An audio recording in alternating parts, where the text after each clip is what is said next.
Welcome back to the deep dive. We're here again to cut through the complexity and get you the core insights you need. And we're continuing our journey through the MPEP, the Manual of Patent Examining Procedure. Section by section, trying to make it, accessible. Whether you're prepping for the patent bar or just need a better handle on USPTO practice in your work. Exactly. And today we're jumping into MPP Chapter 1800. That's all about the Patent Cooperation Treaty, the PCT. Right, the international stuff. Specifically, we're hitting Section 1801, Basic Patent Cooperation Treaty Principles. Yeah, this is really the foundation. It explains the whole idea behind the PCT, how you can start the process for getting patent protection in lots of countries without filing everywhere immediately. Okay, so let's unpack that core problem it solves. The sources say it's about making that first international step simpler, right? Totally. Instead of scrambling to file in 10, 20 different countries right after your first filing. Which sounds like a nightmare. It can be. The PCT lets you file just one application, an international application. One single application. And that gets recognized. Across a whole bunch of participating countries, they call them contracting states, you put together one set of documents, usually in English, file it through an office like the USPTO. Which acts as a receiving office. Precisely. And that one filing gets treated, essentially, as a national or regional filing in all the countries you've designated on that application. So I file here in the U.S., tick the boxes for, say, Japan, Germany, Brazil. Yeah. And boom, it's like I've already filed locally in all three on that date. That's the core concept. The source uses exactly that example. It preserves your filing date in those countries right from the get-go. Wow, okay, that is a serious shortcut compared to translating and formatting for multiple patent offices right away. Huge. But it's not like you file it and you're done. There's a process, a journey that application takes. Section 1801 lays out these key stages. Right, the international journey. So after you submit at the receiving office, what happens next? Okay, stage one. The receiving office, or RO. Let's stick with the USPTO example. Their first job is mostly administrative, but it's vital. They check if the application meets the basic formal requirements. Like, are all the parts there? Yeah, basically.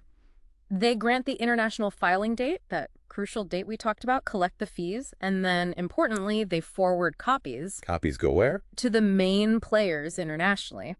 One copy goes to the International Bureau, or IB, think of them as the Central Admin Hub in Geneva. Got it. And another goes to the International Searching Authority, the ISA. ISA, okay, that sounds important. Stage two. That's the ISA stage, yes. Their big job is to conduct a prior art search. Looking for things that might affect patentability. Exactly. And it's pretty comprehensive. The sources, like MPP 900, mention they look at published patents and applications from many countries, but also... Not just patents. Right. Also non-patent literature, or NPL. So scientific papers, technical journals, that sort of thing. They're really casting a wide net. What do they do after the search? They put together a written opinion.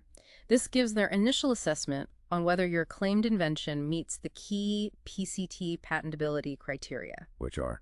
Novelty, is it new? Inventive step, similar to non-obviousness in the U.S., and industrial applicability, can it be used in industry? Okay, so you get this search report and an initial opinion. That sounds useful. Mm-hmm. When does that usually land on your desk? Typically, the applicant and the International Bureau get these results around 16 months from the priority date. 16 months. That feels like a strategic pause point. It really is. Think about it. You filed one application, bought yourself time, and now, over a year later, before you have to shell out for national filings. You get a global-ish report card on your invention's chances. Exactly. That search report and opinion at 16 months, it's a massive decision point. It gives you a really good indicator of your likelihood of success. So you can decide whether to push forward, maybe tweak the claims, or even cut your losses in some regions. Precisely. It helps you make informed decisions before committing to those potentially significant national stage costs. Makes total sense. Okay, so after the ISA does its thing, the application moves on to the International Bureau, the IAB Stage 3. Yeah, the IB takes center stage then. They're the central record keeper and the publisher for the PCT system. Publisher. They publish the application. They do. Yeah. Usually around 18 months after your priority date. And what gets published? Is it everything? It includes the key info, bibliographic data, who you are, the title, dates the abstract you submitted, the search report from the ISA, and any amendments you might have made to your claims by then. Okay. And the sources note something interesting, that IB can actually correct obvious mistakes in the record before they publish, under PCT Rule 91. Oh, good to know. Like typos? But probably simple stuff like that, yeah. Yeah. And relevant for how things work now, other MPP sections point out that most of this is done electronically. Filing the application, paying fees, even later entering the national stage, it often goes through systems like the USPTO's electronic filing system. Right. Everything's digital. Now, you mentioned stages, but there's also this fork in the road, right? An optional detour. Ah, yes. PCT Chapter 2. This is something you, the applicant, can choose to do. It's not automatic. Okay, so what is it? If you want another more in-depth evaluation before your application hits the individual national offices, you can file what's called a demand. A demand for what? For International Preliminary Examination. You send this demand to an International Preliminary Examining Authority, or IEE. IPEA. Another acronym. Yes. Patent law loves acronyms. The rules about which IPEA you can use are covered elsewhere, like in PCT Rule 59.2. So you file this demand and the IPEA does what exactly? A second look? A deeper look, really. They conduct a more thorough examination, looking again at novelty, inventive step, industrial applicability, often considering any arguments or claim amendments you might have made in response to the ISA's earlier opinion. And the result is another report. Yep, you get a second report. It's called the International Preliminary Report on Patentability, but this one is specifically the Chapter 2 version, or IPRP Chapter 2. Okay, seems like more work, more process. What's the payoff? Why would you opt into Chapter 2? Good question. The biggest strategic reason for many is time. It can effectively extend the deadline for entering the national stage. The deadline. We'll get to that. How does it extend it? Well, the standard deadline to enter the national phase in most countries is 30 months from your priority date. But, as the sources mention, a few countries might have had, or could potentially have, earlier deadlines, unless you use Chapter 2. So filing a Chapter 2 demand sort of harmonizes the deadline. Pretty much. If you file the demand within 19 months of your priority date, it generally ensures you get the full 30 months to enter the national stage in basically all PCT member countries. It avoids getting tripped up by any outliers. Okay, so Chapter 2 secures that 30-month window everywhere. And you get that second opinion from the IPEA. Does that report carry more weight later on? It's not legally binding on the national examiners, no. They still make their own decisions, but it can be persuasive. You've had another examination by an international authority. It also gives you a chance to respond to examination feedback and maybe amend your claims again before they go to the national offices. So you might enter the national phase with a stronger, more polished application. Potentially smoothing the path later. Makes sense. A strategic tool. Definitely. Okay, so whether you do Chapter 2 or not, eventually you reach the end of the international road, the final stage, entering the national phase. Exactly. This is where the baton gets passed from the international system to the individual countries you designated way back at the start. So the patent offices in Japan, Germany, Brazil, in our earlier example, now take over. Right. And the crucial point here is they evaluate your application based on their own national patent laws and procedures. So the PCT gets you in the door globally, gives you reports, but the final decision rests with each country's rules. Precisely. Standardization gets you so far, but then national specifics kick in. And that 30-month deadline we keep mentioning is that the universal deadline to enter this national phase. It's the deadline for most countries, yeah. 30 months from your earliest priority date. But you have to be careful. Why is that? The sources specifically flag that there can be exceptions. They mention Tanzania and Luxembourg as examples. Maybe under older rules, that could require earlier entry unless you invoked Chapter 2. So the takeaway is, always double-check the specific deadline for every country you care about. Absolutely critical. Don't assume 30 months is everywhere, although it usually is, especially if you use Chapter 2 properly.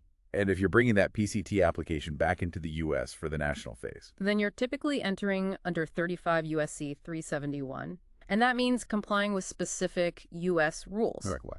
Well, for example, the sources mention things like sequence listings. Mm. If your application filed on or after July 1st, 2022 involves biological sequences, you need to submit a sequence listing in a very specific format, that XML format. Create technical requirements. Yeah, and submitting that national stage entry, the fees, the documents, again, that usually happens via the USPTO's electronic filing system. So the PCT simplifies the start, but you absolutely have to nail the national specifics at the end. Couldn't have said it better. Let's talk a bit more about some other practicalities and connections to U.S. practice. The sources bring up some interesting links. Remember that inventor who filed in the U.S. first, then filed a PCT? Yeah, that common scenario. The PCT application acts like that global placeholder, potentially for up to 30 months. And the strategic value there is. It's huge. It buys the inventor time. Time to see if there's real market interest, time to find funding or partners. Before committing to the big expense of filing and prosecuting in maybe 10, 20 or more countries individually. Exactly. You reserve your spot globally while you figure out the business side. It's like an option on future patents. And you mentioned the Chapter 2 value locking in that 30-month deadline everywhere. Correct. Filing that demand within 19 months is the safe play to ensure you maximize your time across the board. Now, here's a connection that might not be immediately obvious, but the sources pointed out, drawing from various MPP sections. You can actually use a PCT application, one filed under the PCT, as the basis for claiming benefit in a later U.S. application, like a continuation or divisional. Yes, under 35 USC 120 or 121. These are sometimes called bypass applications. Bypass. Why bypass? Because instead of formally entering the U.S. national stage under 371 with the international application, you file a new U.S. application, like a continuation, that claims benefit back to the PCT application. Why would you do that? Several reasons. Maybe you only want to pursue a subset of claims in the U.S. initially, or perhaps procedural advantages exist for a particular strategy. The PCT application still served its purpose as that 30-month placeholder and priority document. It allows you to delay certain U.S.-specific costs or decisions while still keeping your original priority date alive. That's quite strategic. Managing timing and costs. It sounds like international design applications, Hague applications, can function similarly for benefit claims in the U.S. They can, yes. Under 35 USC 386C. Similar principle, using the international filing to support later U.S. filings while maintaining priority. Okay, speaking of priority, claiming priority from the PCT application itself is also covered under 35 USC 365. But what if you mess up the timing? Say you file your PCT application more than 12 months after your initial foreign filing, or 6 months for a design. Have you lost priority? Not necessarily. There's a potential safety net. If the delay in filing the PCT was unintentional, and you file it within 2 months after that 12-month or 6-month deadline missed, Okay. you might be able to restore the right of priority. This is automatic? No, you have to petition for it. It involves filing a petition under 37 CFR 1.55C, paying a fee, Of course, a fee. and providing a statement saying the delay truly was unintentional. This lines up with the PCT's own rules, like Rule 26bis.3. So a formal process, but possible relief if the delay wasn't your fault, essentially. And are there deadlines for making the priority claim itself and submitting things like the certified copy of the first application? Yes, absolutely. The sources are clear.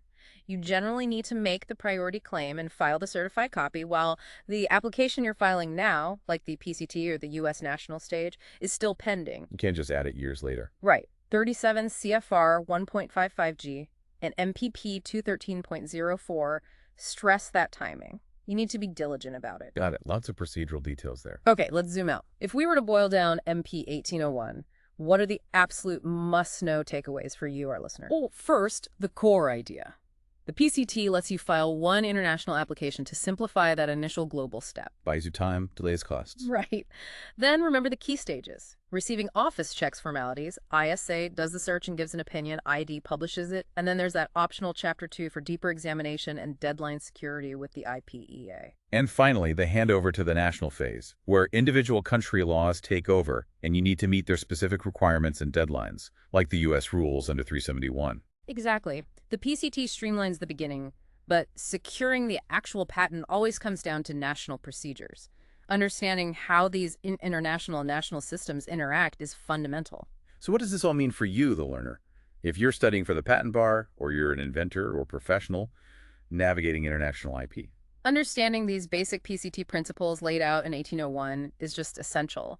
It's the roadmap for how international patent protection gets started and how it eventually connects back to national systems like the USPTO. It really is a blend of global convenience and crucial national details you have to get right. A fascinating dance, as we said. A framework designed for international scope, but demanding careful attention to local rules, deadlines, claiming priority, entering the national stage. It keeps you on your toes. It certainly does. Hopefully this deep dive has clarified those foundational PCT principles for you. And before we wrap up, we really want to give a special thank you to Mike Shepard. He's the creative director who organized this entire MPEP audio series. Indeed. And just our standard disclaimer, this summary is based on the MPEP source materials and was created with assistance from AI tools like ChatGPT and Notebook LM. It's for educational and informational purposes. Yeah, it might have errors. It's definitely not legal advice or a substitute for formal training. For the official word, always go to the official MPEP documents, talk to a qualified instructor, or consult a registered patent practitioner. Couldn't agree more. Thanks for tuning in to this deep dive. We'll be back soon to tackle the next section of the MPEP with you.